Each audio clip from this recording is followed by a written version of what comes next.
O pastor André Valadão, que é um homem muito conhecido no nosso meio evangélico, é um rapaz querido, é um homem íntegro, é um homem de família, tem sido atacado covardemente pela extrema imprensa, que insiste em distorcer as falas.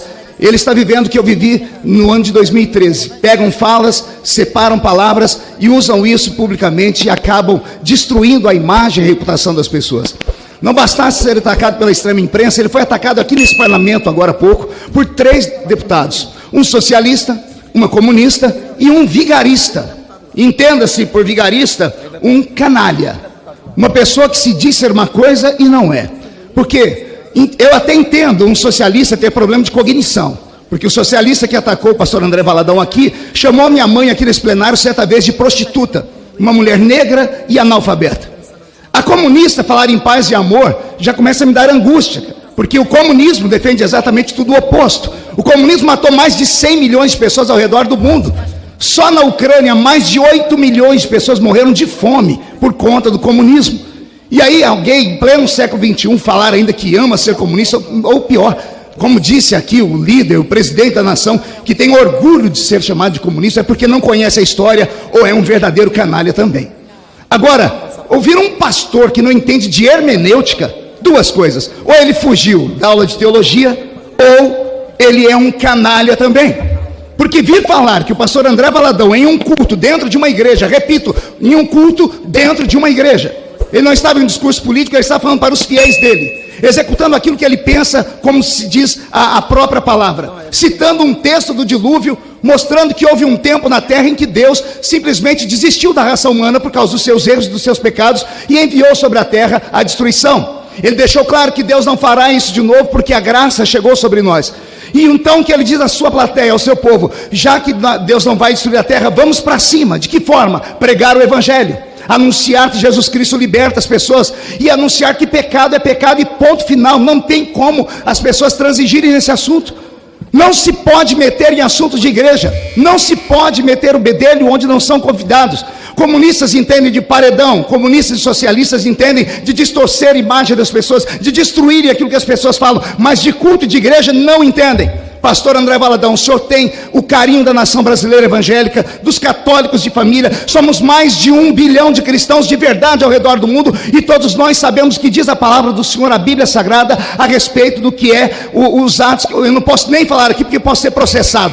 Já fui processado, respondo processos por conta de partidos de esquerda dessa casa que distorceram o que eu falei. Minha família apanhou no meio da rua por causa desse mesmo assunto, depedraram a minha casa, picharam as minhas igrejas. Não se pode falar mais nada. André Valadão e os cristãos do nosso país estão revoltados com o que estão fazendo com nossas crianças, colocando crianças de menores na frente de pessoas que ficam peladas, ficam nuas, sexualizando nossas crianças em praça pública. Chega disso. O Brasil e os cristãos, para concluir, o Brasil e os cristãos têm que, de uma vez por todas, levantar e defender as suas famílias. E isso não é discurso de ódio, isso é discurso de quem está revoltado. Ódio praticam aqueles que chamam o pastor André Valadão de odiento. Pastor André, meus carinhos, minhas orações, e eu tenho certeza que o senhor vai sair dessa maior do que o senhor entrou. Muito obrigado, senhor presidente.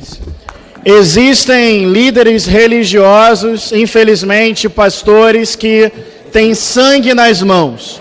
Suas palavras estimulam violência, e uma violência direcionada contra LGBTQIA+.